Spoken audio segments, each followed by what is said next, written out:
Ok. Ahí estamos, ahí estamos. Buenos días, buenas noches a todos. Gracias por estar aquí. Vamos a estudiar hoy ah, la séptima señal del libro de Juan. Y lo que vamos a hacer hoy, voy a leer los primeros 44 versículos, porque hay mucho material. En lugar de simplemente coger uno de los bloques, voy a leer los primeros 44 y luego voy a pedir a alguien que nos lo resuma, que va a ser más rápido que leerlo, y luego entramos en materia. ¿Ok? Vamos a comenzar con una oración. Gracias, Señor, por la oportunidad que nos das para estudiar tu palabra, para estudiar esta séptima señal en el libro de Juan. Y sabemos, Señor, que hay tesoros escondidos, tesoros enterrados, perlas de gran valor. Y te damos las gracias, Señor, porque sabemos que en esta hora de estudio vamos a ser edificados a través de esas perlas. Y todas ellas nos indican y nos muestran el carácter de Dios. Te lo agradecemos en el nombre de Jesús. Amén. Ok. Juan, capítulo 11. Estaba entonces enfermo uno llamado Lázaro, de Betanía, la aldea de María y de Marta, su hermana. María, cuyo hermano Lázaro estaba enfermo, fue la que ungió al Señor con perfume y le enjugó los pies con sus cabellos. Enviaron pues las hermanas para decir a Jesús: Señor, he aquí el que amas está enfermo. Oyéndolo Jesús dijo: esta enfermedad no es para muerte, sino para la gloria de Dios, para que el Hijo de Dios sea glorificado por ella. Y amaba Jesús a Marta y a su hermana y a Lázaro. Cuando oyó pues que estaba enfermo, se quedó 2 días más en el lugar donde estaba. Luego, después de esto, dijo a los discípulos: vamos a Judea otra vez. Le dijeron los discípulos: Rabí, ahora procuran los judíos apedrearte, ¿y otra vez vas allá? Respondió Jesús: ¿no tiene el día 12 horas? El que anda de día no tropieza, porque ve la luz de este mundo. Pero el que anda de noche tropieza porque no hay luz en él. Dicho esto, les dijo después: Maestro, amigo Lázaro duerme. Perdón, nuestro amigo Lázaro duerme, mas voy para despertarle. Dijeron entonces sus discípulos: Señor, si duerme, sanará. Pero Jesús decía esto de la muerte de Lázaro, y ellos pensaron que hablaba del reposar del sueño. Entonces Jesús les dijo claramente: Lázaro ha muerto. Y me alegro por vosotros, de no haber estado allí, para que creáis. Mas vamos a él. Dijo entonces Tomás, llamado Didimo, y sus codiscípulos: vamos también nosotros, para que muramos con él. Vino pues Jesús y halló que había ya 4 días que Lázaro estaba en el sepulcro. Betanía estaba cerca de Jerusalén, como a 15 estadios, y muchos de los judíos habían venido a Marta y a María para consolarlas por su hermano. Entonces Marta, cuando oyó que Jesús venía, salió a encontrarle, pero María se quedó en casa. Y Marta dijo a Jesús: Señor, si hubieses estado aquí, mi hermano no habría muerto. Mas también si ahora que todo lo que pidas a Dios, Dios te lo dará. Mas si ahora que todo lo que pidas a Dios, Dios te lo dará. Jesús le dijo: tu hermano resucitará. Marta le dijo: yo sé que resucitará en la resurrección, en el día postrero. Le dijo Jesús: yo soy la resurrección y la vida. El que cree en mí, aunque esté muerto, vivirá. Y todo aquel que vive y cree en mí, no morirá eternamente. ¿Crees esto? Le dijo: sí, Señor.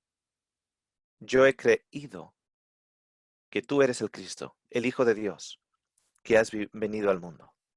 Habiendo dicho esto, fue y llamó a María, su hermana, diciéndole en secreto: el maestro está aquí y te llama. Ella, cuando lo oyó, se levantó deprisa y vino a él. Jesús todavía no había entrado en la aldea, sino que estaba en el lugar donde Marta le había encontrado. Entonces los judíos que estaban en casa con ella y la consolaban, cuando vieron que María se había levantado de prisa y había salido, le siguieron diciendo, va al sepulcro a llorar allí. María, cuando llegó a donde estaba Jesús, al verle se postró a sus pies, diciéndole, Señor, si hubieses estado aquí, no habría muerto mi hermano. Jesús entonces, al verla llorando, y a los judíos que la acompañaban, también llorando, se estremeció en espíritu y se conmovió. Y dijo, ¿dónde le pusisteis? Le dijeron, Señor, ven y ve. Jesús lloró. Dijeron entonces los judíos, mirad cómo le amaba. Y algunos de ellos dijeron, ¿no podía éste, que abrió los ojos al ciego, haber hecho también que Lázaro no muriera? Jesús, profundamente conmovido, otra vez vino al sepulcro. Era una cueva, y tenía una piedra puesta encima. Dijo Jesús, quitad la piedra. Marta, la hermana del que había muerto, le dijo, Señor, hiede ya, porque es de 4 días. Jesús le dijo, ¿no te he dicho que si crees verás la gloria de Dios? Entonces quitaron la piedra de donde había sido puesto el muerto. Y Jesús, alzando sus ojos, los ojos a lo alto, dijo, Padre, gracias, te doy por haberme oído. Yo sabía que siempre me oyes, pero lo dije por causa de la multitud que está alrededor, para que crean que tú me has enviado. Y habiendo dicho esto, clamó a gran voz, Lázaro, ven fuera. Y el que había muerto salió, atadas las manos y los pies con vendas, y el rostro envuelto en un sudario. Jesús les dijo, desatadle y dejadle ir. Ok. Y luego lo tratan de matar a, a Jesús. Ok. Porque cuando resucita, cuando le sana a la persona que ha nacido ciega, en lugar de regocijarse, se enojan. Ahora hay un muerto que ha venido a la vida y la familia ha sido consolada, pero lo quieren matar, etcétera. Porque estamos en el mundo al revés. Ok, por el hecho de que la historia es así tan larga, etcétera, ¿quién quiere, de todas maneras, hacernos una versión resumida en vuestras propias palabras? Historia para niños, cortita. ¿Quién quiere ser el voluntario para contarnos la historia? Así, rapidito y concisa. Levantar la mano o hacer algo para que yo vea. Yo me animo. Ok, Majo. Voy a tratar Cuéntanos. de resumir. Bueno, tenemos la historia de Lázaro, en donde Marta, una de las hermanas, va a avisarle a Jesús, manda a avisarle a Jesús que su hermano Lázaro está enfermo. Entonces, él dice que era para la gloria de Dios. Jesús decía que esto era para que se manifieste la gloria de Dios. Pasan 2 días, habla con sus discípulos sobre esto, y ellos le preguntan, Señor, ¿no? Le preguntan por Lázaro, y Jesús les cuenta que Lázaro dormía. Entonces le dicen, bueno, si Lázaro duerme, está a salvo. Así que Jesús, al darse cuenta que ellos no habían comprendido a lo que se refería, les termina aclarando, bueno, Lázaro está muerto, y vamos para allá. A todo esto, ellos sabían que lo habían querido matar, así que un poco que lo advierten a Jesús diciendo, bueno, pero Señor, vamos a ir para allá, si a vos te quisieron matar. Al llegar a donde está Lázaro, habían pasado ya 4 días de su muerte. Así que Marta, que escucha que Jesús estaba ahí, acciona directamente y va a encontrarse con él. Y le dice, Señor, si vos hubieras estado acá, mi hermano no hubiera muerto. Pero yo sé que todo lo que le pidas al Padre, Él te lo va a conceder. Entonces, Jesús le dice, Lázaro va a resucitar. Y ella le dice, sí, ya sé que va a resucitar en los días postreros. Pero él le dice, yo soy la resurrección y la vida. ¿No es cierto? Después Marta le avisa a María. Y María va al encuentro de Jesús, al mismo lugar donde lo había encontrado Marta, y le vuelve a decir lo mismo, esto de Señor, si vos hubieras estado acá, mi hermano no hubiera muerto. Así que Jesús se conmueve, ¿no? Por esto que ellos le decían, por ver la tristeza de todos los que estaban ahí, porque todos siguieron a María pensando que ella iba a llorar al sepulcro, y presenciaron esa conversación. Así que Jesús ora agradeciéndole al Padre, porque ya lo escuchó, sabiendo que el Padre lo había escuchado, pero como había tantas personas, él hizo, digamos, de manifiesto esa oración, ¿no? Para que todos lo escuchen. Así que llama a Lázaro para que se levante. Pero me gusta que ahí queda claro que Jesús llora, que es muy importante porque la historia también aclara que Jesús quería mucho tanto a Marta como a María y a Lázaro. Así que simplemente llama a Lázaro y Lázaro sale. Vamos a decir así. No sé si resumí bien. Estoy tratando de sacarme todos los filtros que tengo en la cabeza. Sí, sí, sí, sí. Ok. De eso se trata. Se trata de más o menos contarlo como contarlo para un niño. ¿Ok? Entonces tenemos como 4 secciones. Tenemos la sección en la cual Jesús está fuera de Betanía. Tenemos esa sección en la que le van a buscar. Luego tenemos la sección con Marta primero. Luego tenemos la sección con María después. Y luego tenemos la sección el hecho de que se pone enfrente del sepulcro y Lázaro se levanta. ¿Ok? Entonces, si empezamos por el final, andamos mal. Porque hay un montón de cosas. Hay un montón de cosas entre medio. ¿Ok? Entonces, os quiero preguntar primero, a ver, qué cosas tengo a Samuel con la mano levantada, qué cosas os ha resaltado, pero también tener cuenta que a la hora que lo presentéis, presentarlo un poquitito, no no empecemos al final. O sea, no digamos, y le llamó por nombre a Lázaro, fijaros, llamó por nombre a Lázaro y, o sea, ya, eres el nombre, es al final, ¿ok? Samuel primero, luego tengo a Franco que ha levantado la mano también. Y luego tengo a Larry que ha levantado la mano también. De momento ese orden. Samuel, Franco, Larry. Bueno, pues primero lo mandan a llamar y yo creo que ahí tiene un poco que ver con lo que Majo también parece que le llamó la atención. Esas dos cosas, lo mandan a llamar y Jesús lloró. A ver, lo mandan a llamar y le dicen, ¿es el que tú quieres? Que la palabra es amas, pero es fileo. ¿Es el que tú quieres? Está enfermo.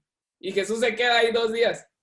Luego llega y lo ven llorando. Ahora, hace tiempo les pregunté, en todas las traducciones actuales, idioma sea cual sea, el versículo más corto en la Biblia es Jesús lloró, ¿no? Pero en el griego original, el versículo más corto de la Biblia es Primera de Tesalonicenses 5:16. Primera de Tesalonicenses 5:16 es el versículo más corto en la Biblia en griego koiné, en el griego original, y no es el versículo más corto que es este. Y es bien chistoso ¿qué es lo que dice Primera de Tesalonicenses 5:16? Dice, ested siempre alegres. O sea, es como que un contraste total entre el versículo más largo de la Biblia en cualquier idioma traducción y el versículo original en griego, que es el más corto de la Biblia, que es estén siempre alegres. Bueno, resulta que en griego estén siempre alegres son 2 palabras, y Jesús lloró también son 2 palabras, pero más largas, entonces este es el más cortito. Entonces, me da curiosidad que dice, que ahí dicen, justo después de que Jesús llora, dicen, miren cuánto lo quería. Dicen otra vez fileo, miren cómo lo quería, cómo tenía ese amor fileo por él. Y sin embargo, cuando Jesús se refiere a ellos en Juan 11:5, dice, Jesús amaba a Lázaro y amaba a Marta, a su hermana y a Lázaro. Jesús amaba a Marta, a Lázaro y a su hermana, o sea, a María, a Marta y a Lázaro. Y la palabra que se usa él es agape, agapao. Entonces, parece ser que la comprensión del amor que nosotros tenemos, que Jesús es hacia nosotros, a veces es tan mínima que ni siquiera alcanzamos a entender el amor tan grande que Dios tenía por nosotros. Ellos lo ven llorar y dicen, lo quería. Ellos lo mandan a llamar y ven que el que quieres, pero Jesús les dice, no, yo los amo, yo los amo con un amor que ni siquiera pueden entender y comprender. Entonces, a mí se me hace eso bien interesante y bien bonito. Muy buen punto. Muy buen punto. Es eso, ¿no? El que quieres, como lo quiero, me quedo 2 días aquí, extras. Como lo quiero. Pensar en la situación. Vosotros tenéis la capacidad de sanar a una persona. Sea vuestra mamá, vuestra esposa, esposo, hermano, etcétera. Y vosotros estáis en una ciudad y os dice, vuestro hermano está enfermo, está en el hospital, está en cuidados intensivos. Y vosotros tenéis la capacidad de sanarlo. O sea, vosotros entráis en la habitación y se sana. Y le dices, bueno, me voy a quedar aquí un par de días todavía, porque no me faltan un par de monumentos, un par de monumentos de la ciudad de ver. O sea, es un concepto, hay algo ahí, pero luego lo estudiaremos un poquito más profundo. Ok. Franco, luego era Larry y luego seguimos con la ronda. Franco. Sí, sí, también justo iba a comentar lo que dijo Samuel sobre, yo también lo vi, lo de parte del amor filios y el amor ágape, ¿no? Que cuando Marta y María manda a llamar a Jesús, dice, el que tú amas, entonces esa palabra amor que viene a ser filios, entonces es como que el amor que ellos percibían de Jesús, ¿no? Como Jesús nos ama, sí, pero nos ama como amigos, ¿no? Pero cuando Jesús se refiere a ellos, ahí textual está el amor ágape, ¿no? Entonces es como que nosotros sabemos que que Jesús nos ama, pero como amigos, pero Dios por intermedio de su Hijo nos dice, no, tranquilo, yo te amo, pero te amo con un amor ágape, no te amo como un amor filios, ¿no? Entonces, también me puse a averiguar sobre la palabra ágape y también tiene otro significado, que significa banquete. Pero no es cualquier banquete, es un banquete con los mejores alimentos que puede haber, alimentos de calidad, ¿no? Y qué bonito que es igual que el amor de Cristo, ¿no? Que vendría a ser un banquete, ¿no? Que también nos podemos regocijar, pero lo que hubo y la información que yo pude averiguar era de que no era cualquier banquete o cualquier comida, era un banquete con los mejores alimentos que pudo haber habido, ¿no? Y bueno, eso nomás, y justo, Samuel también ya lo dijo, lo demás Samuel ya lo dijo. El concepto, para que todos estemos en la misma página, el concepto de fileo es amor de amigo. ¿Ok? No, no es un amor para el enemigo. No. El amor fileo no tiene suficiente amor para amar al enemigo. Porque por la misma definición, es amor de hermano. ¿Ok? Amor de hermano. Y la palabra agape es un amor incondicional. Es un amor incondicional. O sea, yo he sido un buen hijo, me ama. Yo he sido un mal hijo, y como es un amor incondicional, no depende del que lo reciba, sino del que lo está dando. El amor ¿Puedo leer agape acá depende del que lo da, no el que lo recibe. sí, disculpa, ¿puedo leer acá un significado que me gustó bastante? Que dice, Ajá. bueno, da un contraste sobre el amor ágape y amor filios. Dice, en este sentido, Uh-huh. acá habla del amor ágape, dice, también significa el amor que devora al amante, por ser capaz de entregar todo sin esperar nada a cambio. El amor ágape es el amor divino de Dios, ¿no? Ese significado me gustó Uh-huh. bastante, el que devora al amante, ¿no? Como que haces Ajá. todo y te preocupas por el amado, no por el que está amando, ¿no? Wow, ese es Ya. el amor, pues, ¿no? Que Jesús nos da, nos muestra, pues, Ajá. ¿no? Sí. Y lo llena el amante de un fuego que lo devora, ¿no? De un fuego consumidor. Devora, justo dice la palabra devora, ¿no? Me pareció curioso eso, devora, dije, wow, qué amor tan Ajá. devorante, después de ser tan No, devastador, pues, ¿no? no sé si estáis dando cuenta que cuando el concepto de que cuando Jesús viene acá, de repente es como que se pone una careta totalmente diferente y viene aquí a todo malvado, a todo tal, a tal, tal. No sé si os dais cuenta, pero acabamos de quitar el atributo de agape de Dios y hemos puesto a Dios el atributo de fileo. Porque Él viene para los suyos, pero no para los otros. Viene para los que Él ama y no para los otros. Viene a juzgar a los otros, a cortar la cabeza de los otros, a matar a los otros, etcétera, etcétera, pero a nosotros a amarnos. Estamos haciendo de Dios lo mismo que este mensajero que le dijo aquel que tú fileo. Y fíjate cómo le fileo.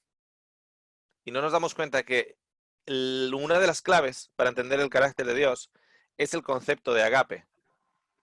De ese amor que Dios tiene, que es incondicional y tiene que ser incondicional, porque si es condicional, el Señor está poniendo en su amor el ingrediente de obras para los que lo están recibiendo. ¿Me entendéis? Porque si tú me haces bien, yo te amo. Si tú me traicionas, no quiero saber nada de ti. Entonces, estás poniendo obras en el tipo de amor que tú crees que tenga Dios. Si tú crees que Dios tiene un amor fileo para ti, en el mismo libro de Juan, cuando Pedro le está negando 3 veces, ¿no? Jesús le dice, Pedro, ¿tú me agapes? Y Pedro dice, sí, yo te fileo. Y Jesús le vuelve a preguntar, Pedro, ¿tú me agapes? Y Pedro dice, sí, yo te fileo. Entonces Jesús la tercera vez ya le dice, ok, Pedro, tú me fileas. Y ahí es cuando Pedro empieza a llorar. Y dice, es que tú sabes todo. Tú sabes que no te agapo, que no te agape, que no te amo incondicionalmente. Que no te amo por encima de todas las cosas. O sea, eso en el español tampoco se ve, pero claro, es ese fileo agape. Tenemos un concepto de fileo para con Dios y ese concepto de fileo para con Dios es un concepto de obras. Porque depende de lo que tú hagas para que Dios te ame. ¿Me entendéis? Ok. Larry.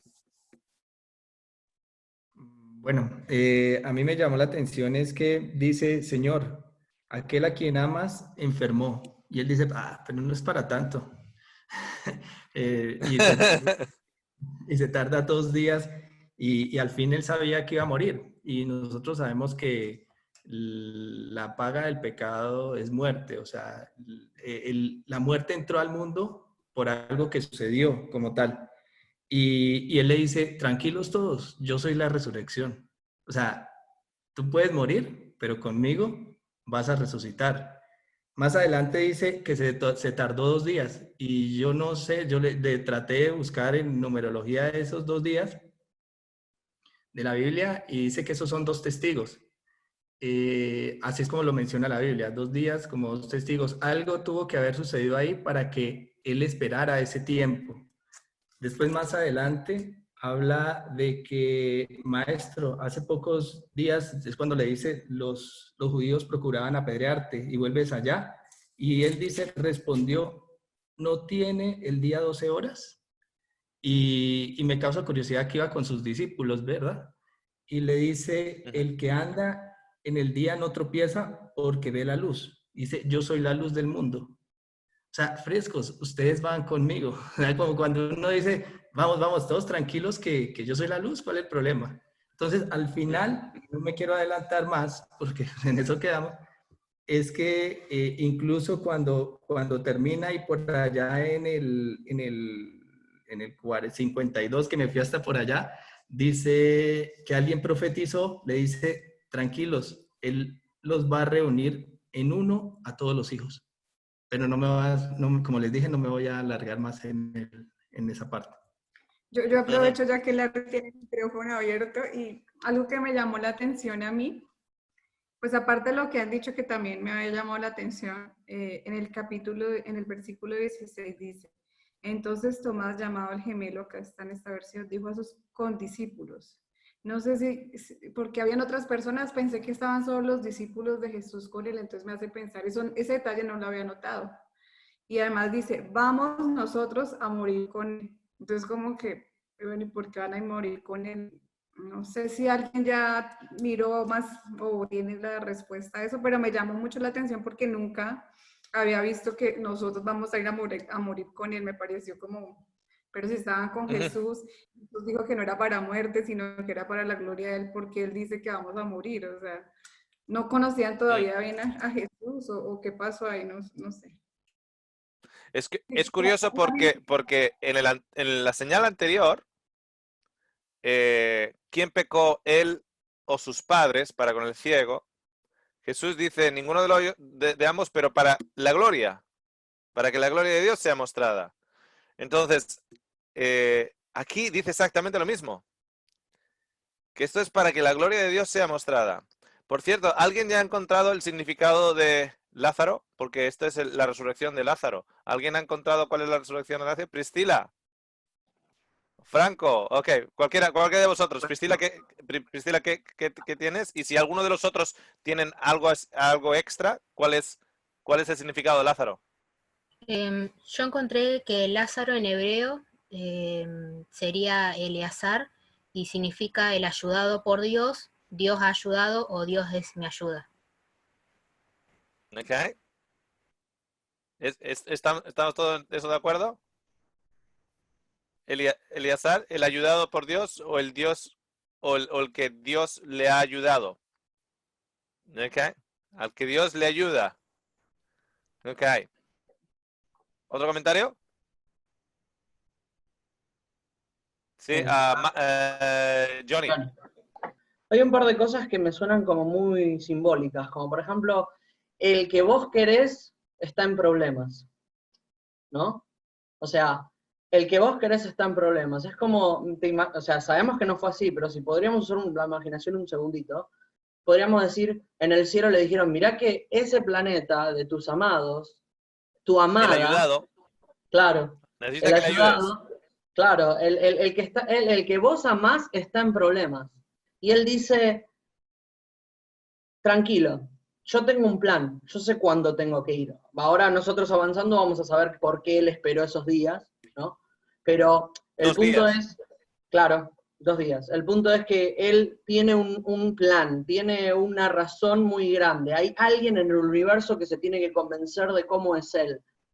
Quizá por él está esperando que todos procedan al arrepentimiento, entonces él está esperando algo, tiene un plan que se va a concretar de una manera, por eso él sostiene los vientos y dice, no, todavía no. Entonces, ¿qué pasa? Es como que nosotros estemos, como dijiste vos, nosotros tengamos todo el poder y digamos, tranquilo, yo ya sé cuándo tengo que ir. Por otro lado, también hay un reproche que quizás se podría hacer paralelo con el reproche que quizás tienen muchos seres humanos, crean o no crean en Dios, cuando están en una situación muy desesperante. Este reproche de las 2 hermanas, que se repite por cada una. Si vos hubieras estado aquí, si vos hubieras estado acá, mi mamá no hubiera muerto, mi hermano no hubiera muerto, mi hijo no hubiera muerto.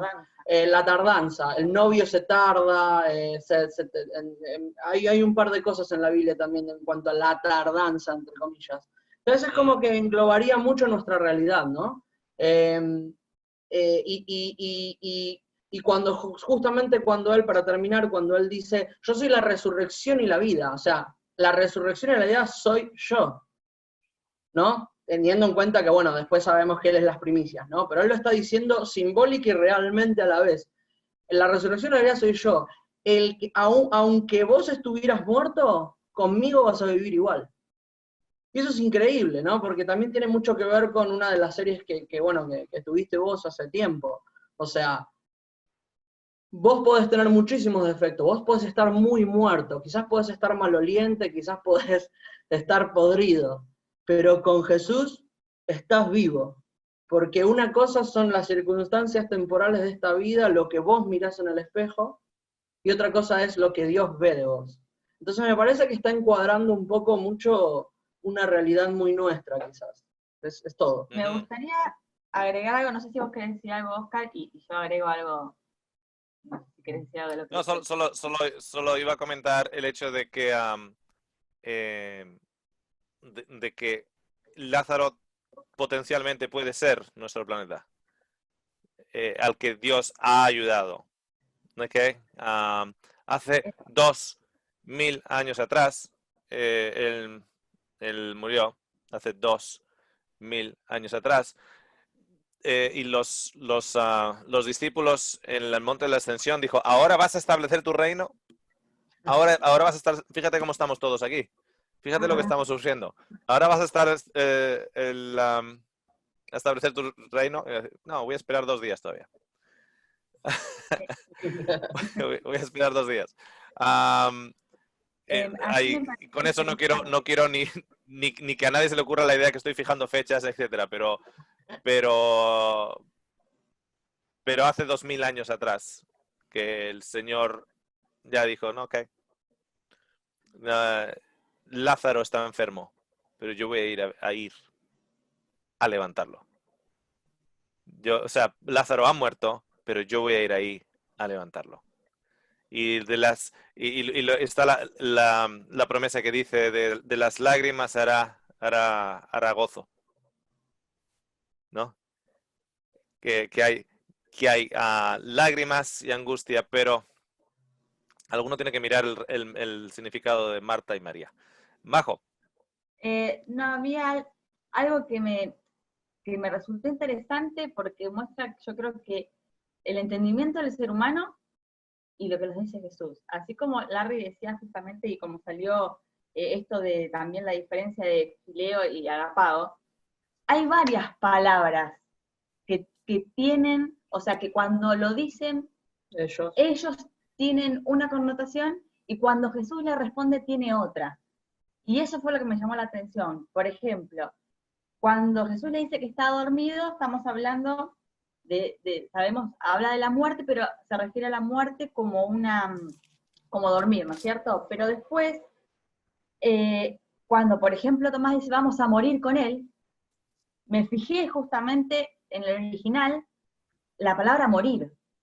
Y esa palabra morir no era lo mismo que la otra, sino que estaba hablando de una muerte eterna. Claro, era una palabra que ellos entendieran como muerte literal. Exacto.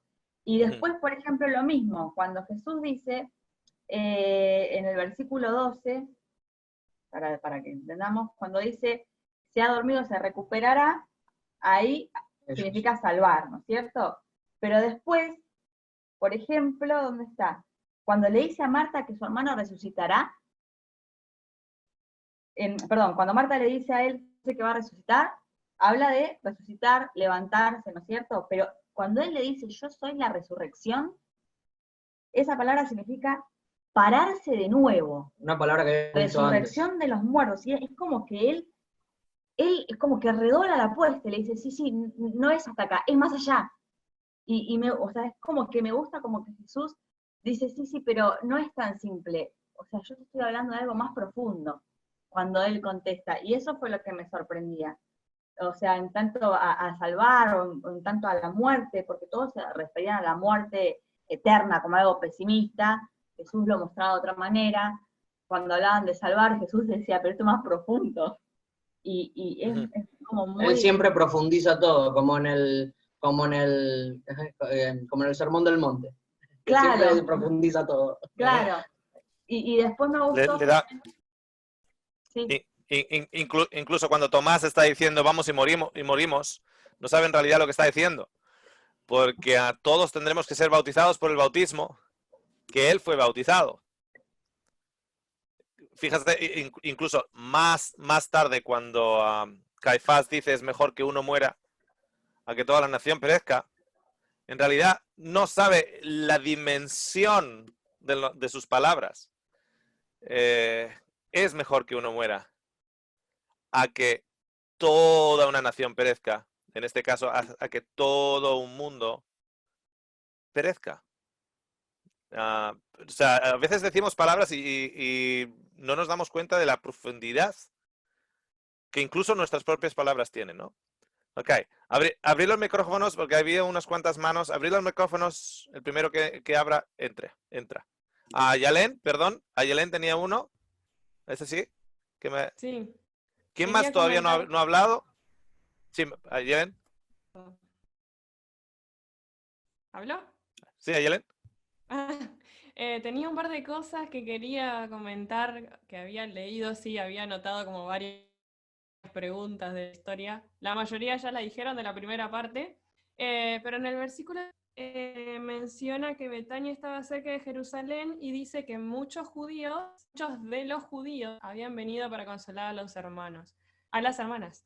Yo digo, ¿por qué hace la distinción entre los judíos y ellas? ¿Ellas no eran judías también? ¿Por qué separa, digamos, las dos partes?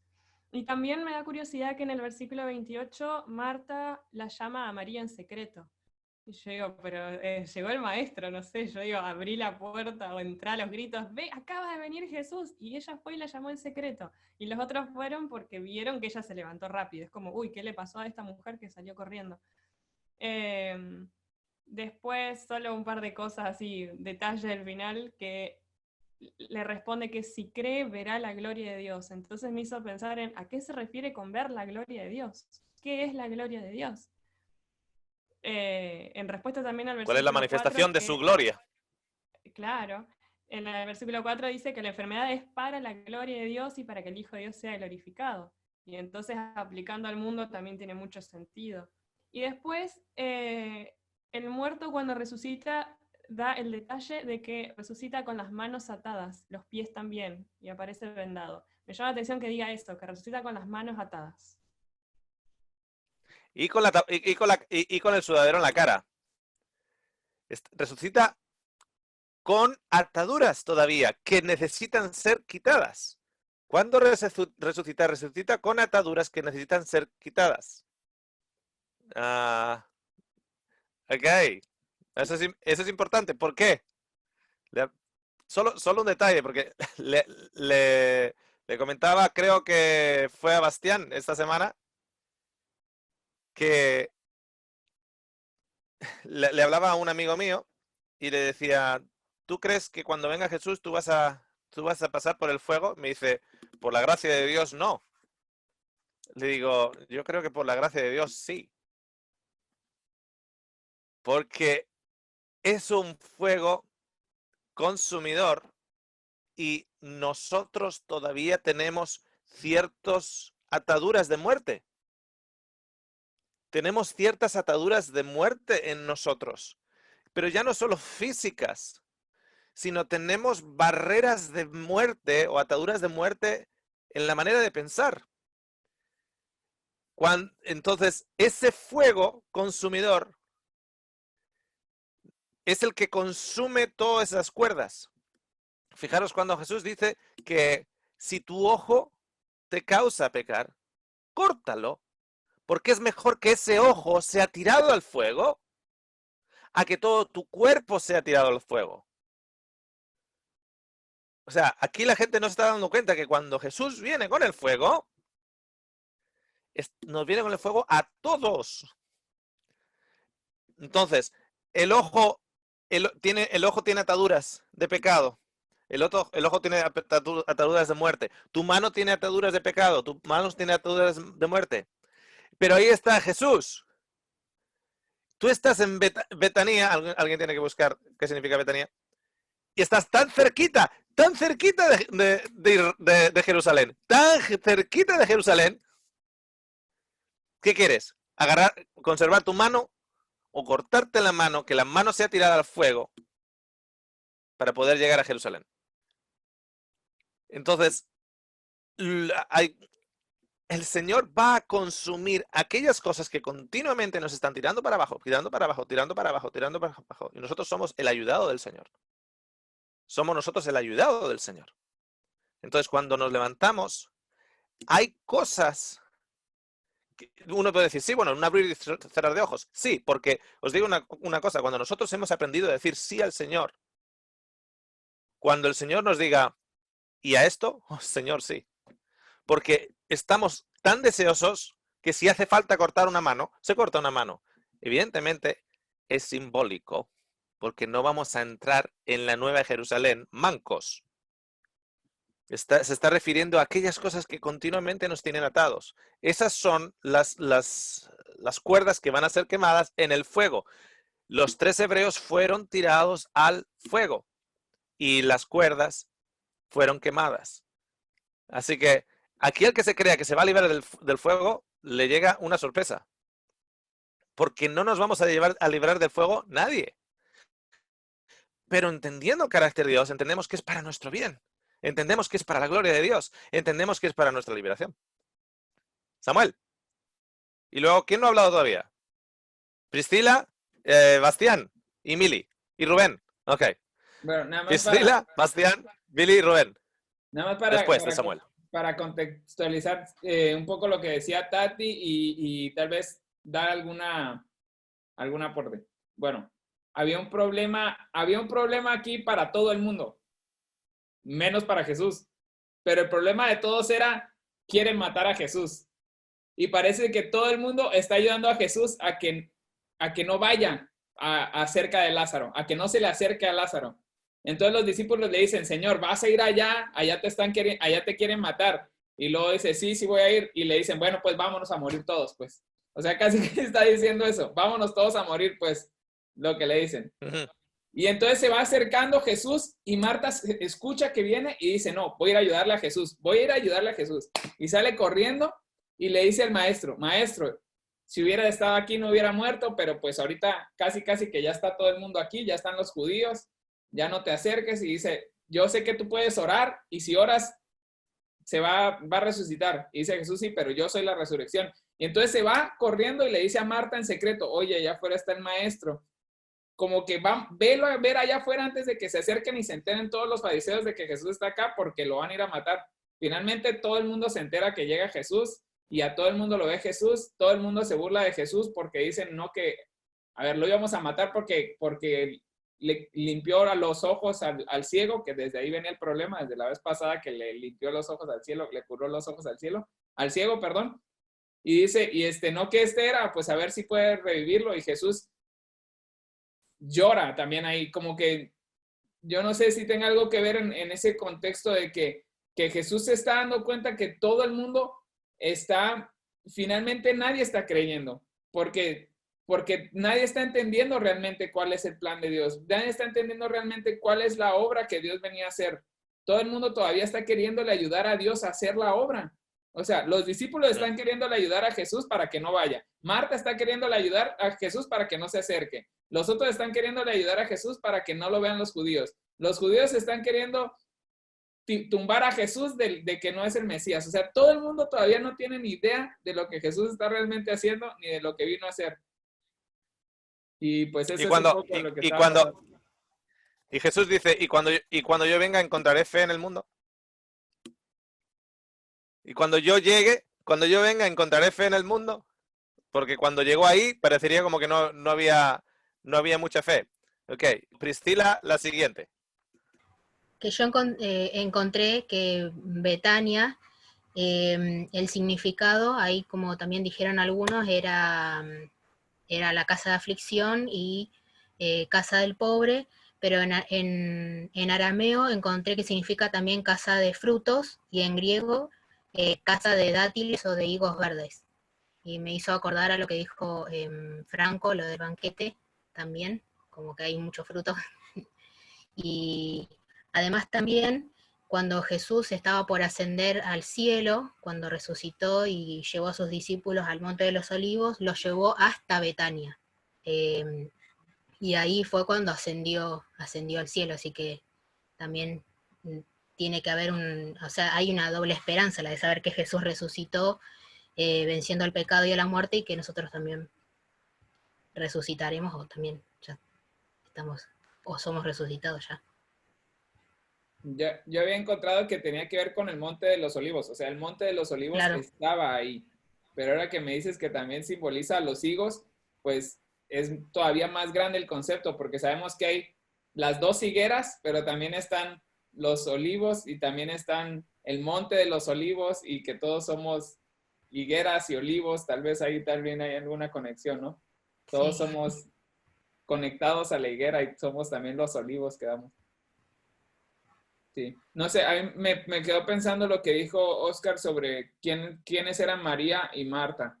O sea, yo encontré un poquito esa conexión de que, pues, simbolizan al pueblo, que Dios le pregunta a Jesús a Marta, ¿tú crees? Y ella dice, yo creo. Pero después se va corriendo y le dice en secreto a María que salga a ver a Jesús antes de que entre. Entonces, como que sí cree, pero no cree. Pero no sé qué más vieron ustedes sobre Marta y María. ¿Alguien nos recuerda el significado de sus nombres? ¿Alguien ha encontrado el significado de Marta y el significado de María o Miriam?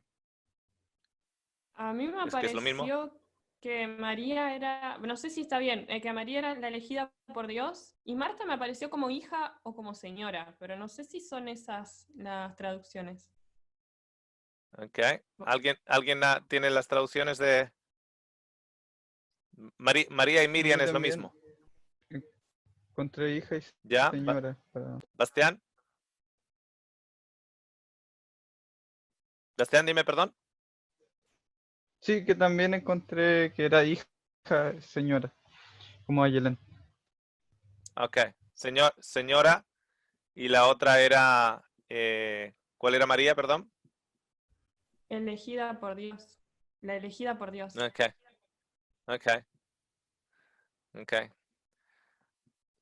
A ver si alguien ve algo más en ello. Bastián. Mili. Sí, Rubén.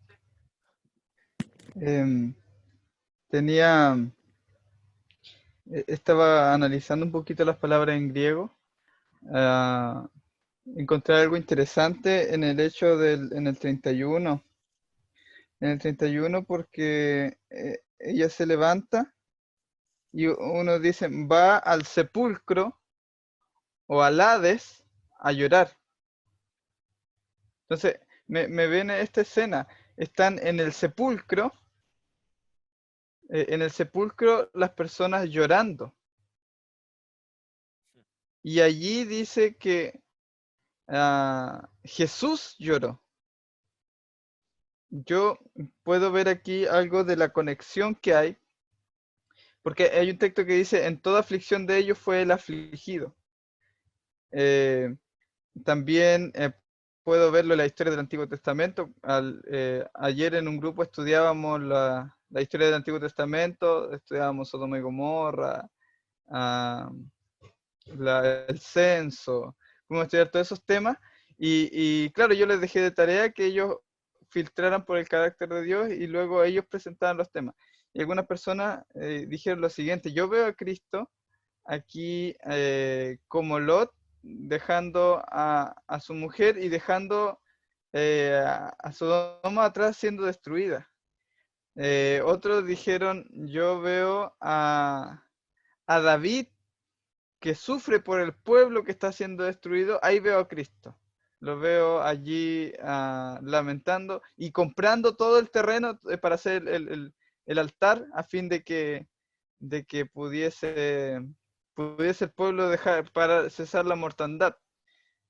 De hecho, algo me sorprendió bastante, que una persona dijo en esa situación que el lugar que compró David se llamaba la tierra de Ornán, creo era el dueño, y David se lo iba a dar gratis, pero David dice, no, yo lo voy a comprar por su justo precio. Y ahí entonces él coloca un altar. El tema es que ella quiso investigar de cómo se llamaba el monte que compró David. Y está en Primera de Crónicas 3.1, me parece. No recuerdo la referencia exactamente, pero el monte se llama Moria. El monte Moria. Es el mismo de Abraham. Entonces, yo dije, wow, la conexión con Cristo está clara, está muy clara. Entonces, de esa forma, entendiendo que Cristo no suelta a quienes Él ha comprado, veo a gente en el sepulcro, en el Hades, en la muerte, en el lloro y el crujir de dientes. Están llorando, están sufriendo, pero también veo a Cristo sufriendo con ellos.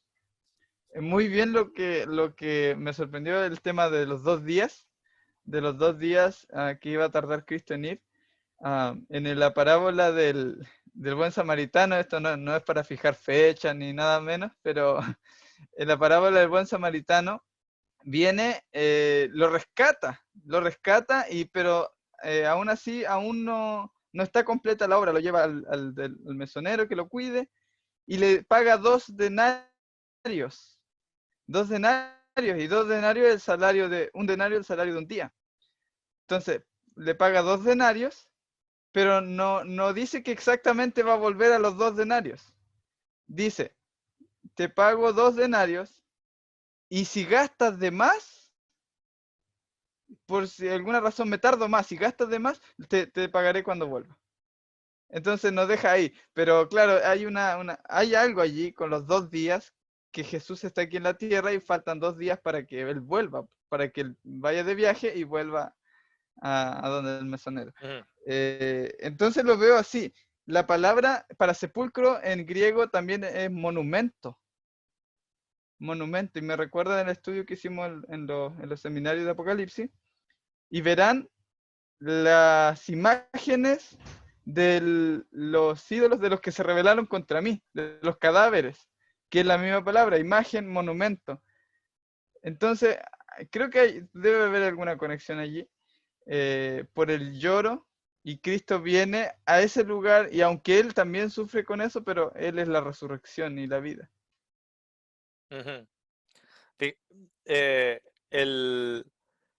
Por cierto, para aclarar, un denario es el trabajo de un día. Por eso lo que decía Bastián, que 2 denarios pues es el trabajo de 2 días. Está, ¿ok? Eso, para aclarar. No, muy buena conexión. Las cosas que están puestas ahí están puestas por algo. Están puestas por algo. Fijaros en el versículo 25. El versículo 25 dice, dijo Jesús, yo soy la resurrección y la vida. O sea, Marta le está diciendo en el día postrero, no, la resurrección va a venir en el día postrero, está interpretando resurrección como un evento en una cronología. Un evento en una cronología.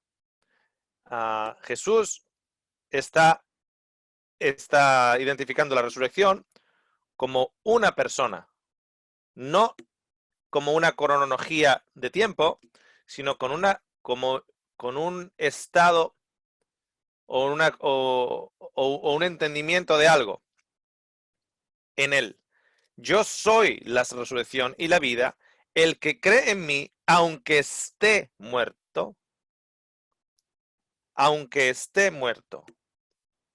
vivirá. O sea, ¿estás muerto? Sí. Ok. Vale, estás muerto. Cuando creas en mí, Oscar, vivirás. eso también me hace acordar al tema de la vida eterna. El que tiene al Hijo tiene la vida. Esta es la vida eterna, que te conozcan a ti. Es como lo mismo. Claro. No es una cronología de tiempo. Es una persona. Es que el Señor tiene... Es la persona de todos los símbolos. De todos los símbolos es la persona. La puerta no es un objeto, es una persona, ¿no? Es Cristo, no es un objeto. Yo soy la puerta, yo soy la luz, yo soy el maná, yo soy yo soy el sacerdote, yo soy la cortina que se alza, yo soy el velo, yo soy aquella pieles de cabra, de donde mirabas el santuario desde fuera y veías que era así, pues era un cachobulto en mitad del desierto negro, porque no había en Cristo ningún tipo de belleza externa para que nosotros ser atraídos a Él porque era un supermodelo. O sea, Él es todo, pero Él es el juicio, Él es el abogado, Él es el juez, Él es el asiento de la misericordia. El asiento de misericordia es Él. Él es la ley encarnada, es Él.